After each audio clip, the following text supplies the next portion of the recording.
All right, this is our last lecture. This is on chapter 16, verdict, punishment, and judicial review. Um, it's too bad we had the strange happenstance of the coronavirus. I can say without any hesitation that y'all were the best class I've had in the um, almost 10 years that I've been teaching. You, you're, you ask questions and um, expressed opinions, and that is part of the learning process, and it helped uh, improve the class, made the class a higher quality learning experience, I believe, because we learn from each other. Um, Students learn from students as questions are asked, because sometimes people will have the same question and won't ask it. Um, so anyway, I appreciate each of you, um, and maybe our paths will cross again in another paralegal class, and we can perhaps do that one in person. Um, anyway, so the issue um, of verdict uh, the begins with where we left off at the last chapter. Um, is where we start here. The last chapter talked about presentation of evidence and all that. Here, this begins with closing arguments and summations. Closing arguments have the different mission and task of persuading and arguing, unlike an opening statement, which, um, if the case is going to be argued, has to be done very deftly, because um, the point of opening statements is not to argue the case, but to give a roadmap, it's often said, of what the evidence will show. Um, so, but you can explicitly argue uh, in closing arguments, sometimes called summation, at the end of the criminal trial, which is when the prosecution rests, the defense, if it puts on a defense, puts on testimony or evidence, if it rests, um, then the you proceed to closing arguments. If, on the other hand, the defense does put on witnesses uh, or admit evidence, then the state has the possibility of rebuttal evidence, and even, I suppose, what's sometimes called a surrebuttal, S-U-R-B-U S-U-R-R-E-B-U-T-T-A-L, which is essentially a defense against a rebuttal. Um, but generally, it's prosecution, defense, and sometimes the defense doesn't put on a case. Sometimes it puts on a shorter case. Um, that usually is characteristic of the defense side of a criminal case, because there's no burden of proof on the defense. Their um, presentation is generally shorter, and as it should be. And sometimes there is rebuttal by the state. That's not real frequent. Okay, so in the closing argument, um, the state can go. The state goes first, then the defense, and then because the state, the prosecution has the burden of proof, they get a rebuttal closing argument, um, and they're the last party to speak to the jury. Um, so state, defense, and then state again. Generally, the the state will reserve its true argument for that second part of their closing. And the first part is generally, very measured and softly spoken. And we told you that the evidence would show, etc. And in fact, it did, ladies and gentlemen. And of course, the state always begins with, thanking the jury profusely and that kind of business that I'm told kind of irritates the jurors. They're ready to get down to business and hear the closing argument and get out of there. Um, and I generally don't do it uh, because I've heard that thanking the jury is not, it's just not something that they want to hear. It's hot air, and you're thanking them for something they didn't have a choice in doing. But in any event, the state then will, in its second um, summation or the rebuttal closing argument, that's when they pour the fire on, because they want to put their best arguments in at that point, so that the that the defense doesn't have an opportunity to counter them. And so, what the defense often has to do in making its closing argument is to anticipate what they will do or say in closing. Um, and if you, are in a jurisdiction consistently, a home courthouse, you can learn to anticipate what the other lawyers will say. Um, in and so there can be a good deal of that anticipation um, and addressing things are coming before you close the defense summation.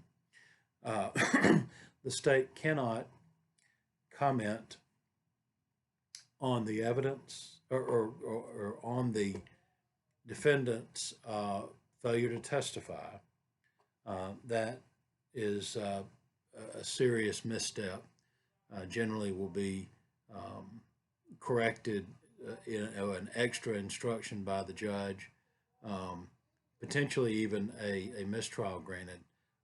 It's just something that we know not to do, and there should never be any um, instance of, quote, slipping up. So that's one thing they can't do. They certainly can't argue facts that were not brought out in evidence. It has to be, state and defense have to give a good faith uh, interpretation and argument. It can't be um, you can't inject things that weren't admitted into evidence. So, um, so what you're generally talking about is reviewing the evidence and, um, arguing what inferences should be made from the evidence. Um, and so that generally is what is dealt with in a closing argument. You can object to, and in fact, you must object to improper argument. Um, just like any other time, any other part of the trial, you have to make a contemporaneous and specifically narrow objection to preserve error. So after closing arguments, which can be fairly spirited, you have one of the most difficult parts of the trial in which to stay awake, and that is jury instructions. And it's just an unavoidable, you know, lull, if you will, or let down after closing arguments, because the judge is most of the time reading to them, because the instructions that a judge gives almost always are what are called pattern jury instructions. So we don't leave it to the judge to correctly, from his or her storehouse of knowledge, um, instruct the jury. What in fact we do in every jurisdiction I know of is that typically the Supreme Court of the state promulgates its own pattern jury instructions that will be proposed by a committee. Generally, they will draft people to do jury instruction drafting, and then the court would pass on the work that they do by voting to adopt the pattern jury instructions. And they are a basic, to the extent it can be basic, but correct statement of what is the substantive law. So those jury instructions are it's very important that the jury listen, because they cannot take the written jury instructions with them to the jury room for some reason. I know the reason. They believe that it would advantage a person with greater literacy and comprehension in participating in the deliberation. Whereas if a person had lesser reading comprehension, they would be easily manipulated by someone more capable in that respect.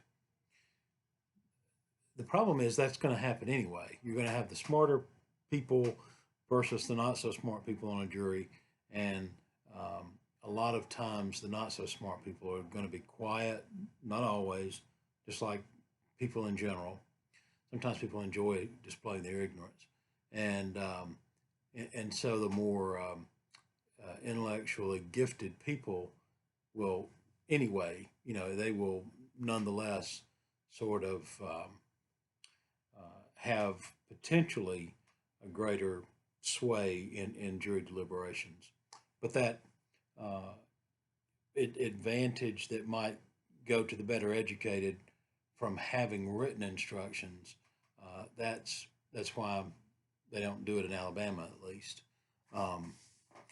So there's some things that the jury absolutely must be instructed on. That list on page 314 and 315, the essential elements of the offense. A person commits the crime of burglary if they do, A, B, and C. The essential elements of any crime have to be enumerated, and to the extent there are terms that are not self-explanatory or not self-explanatory in the context must be explained, must be defined. The burden of proof must be instructed. The presumption of innocence, there has to be an instruction given for the defendant if they choose not to testify. The judge must instruct the jury that no inference can be made from that is unfavorable to the defendant. Sometimes there are what are called lesser and included offenses, like instead of charging the jury on just murder, the judge may also charge the jury on manslaughter. And then defenses have to be defined, the elements of duress, the elements of self-defense, the elements of entrapment, or whatever defense is is put forward by the defendant. So those are generally the essential parts of jury instruction. If during deliberations the jury has a question or wants to be re-instructed, that can happen. They have to be brought out to the courtroom again, and in open court have some portion of the jury instructions read back to them. There is something that is referred to as the Allen charge, the so-called dynamite charge, and it is given to the jury if they too quickly or too easily declare a mistrial. And the Allen charge, named for a case, is basically consists of this: the jury is urged that they should continue to deliberate if there's any chance at all of any progress being made, and that they are as capable as any other 12 people who could be brought to the courtroom and placed on a jury, and that resources and time have gone into the trial, and that if there is a way consistent with the instructions and consistent with the rules of deliberating, then they should go back and try to reach a verdict. And so it's a forceful in the sense of directness about the gravity of what they're doing, and that they should try until all hope is exhausted of reaching a verdict. The judge cannot use this jury instruction to coerce or to focus on a holdout juror if there's any way of reading that, and if there often is. Once the jury comes out and says we're deadlocked, you can tell by body language who is the one or maybe two people that are not in step with the majority voters on the jury. But ultimately, in cases where the jury is hopelessly deadlocked, the judge will declare a mistrial. All right.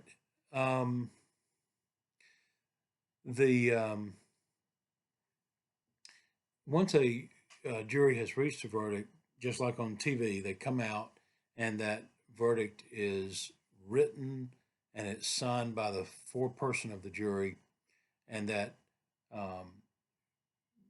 verdict form has to be filled out in such a way that the judge can tell what the verdict is.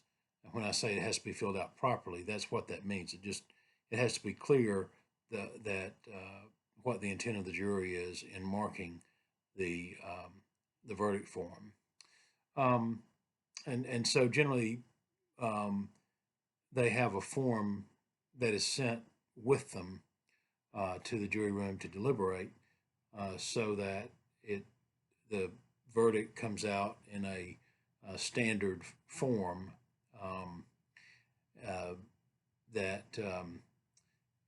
just simply the verdict form is an aid to the jury. When there's something here about inconsistent verdicts, that if there is or two crimes charged and they find someone guilty of, say, as the example goes in the book, felony murder, but finds them not guilty of the underlying felony offense, like if it's a robbery, homicide, felony murder, and the individual is found to be not guilty of robbery, those verdicts are inconsistent, but they won't be set aside either one for because of that inconsistency, and that's explained by the presumption that uh, an acquittal that is seems irregular is just an act of mercy that is the jury's prerogative to grant.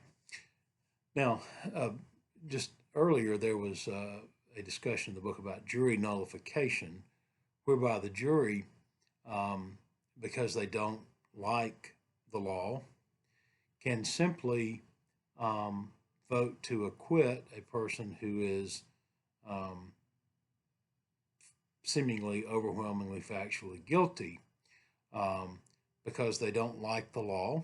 The examples given of the Fugitive Slave Act, um, or because they uh, just don't like the outcome. In other words, they want to show mercy to this person, um, where perhaps a person is killed um, by an aggrieved parent whose child the deceased person molested, for instance, and just in a in anger they kill the person, um, assuming that the circumstances wouldn't avail them of a manslaughter verdict. The jury may say, yeah, it seemed like the kind of time that the passions would die down a little bit, and reason would re-exert itself, and maybe it's a day later, and maybe you went and hunted him down to kill him. But you know what? He was a molester, so it's a better world with him out of it. It's that thought process. The jury can find somebody not guilty, even though it's clear that they are factually guilty, and so um, that happens. Now, the the defense lawyers cannot argue for nullification, at least not directly. It can be done subtly, as the book describes. Um, Johnny Cochran um, asking the jury in the O.J. Simpson case to police the police conduct or misconduct. Um, the people who police that or operate as a check against police misconduct is the jury. So what was being communicated was, if you believe that the Los Angeles police um, cut corners in a case that um, perhaps they were driven by racial motives, the jury should just find O.J. Simpson not guilty, because it um, is the bigger crime is what the police did. So the argument goes, um, and it can be done in a way that is subtle enough not to trigger a reprimand from the judge and a curative instruction from the judge, or perhaps a referral to the bar for a disciplinary action, if the judge chose to go that route. But jury nullification is, it sometimes happens.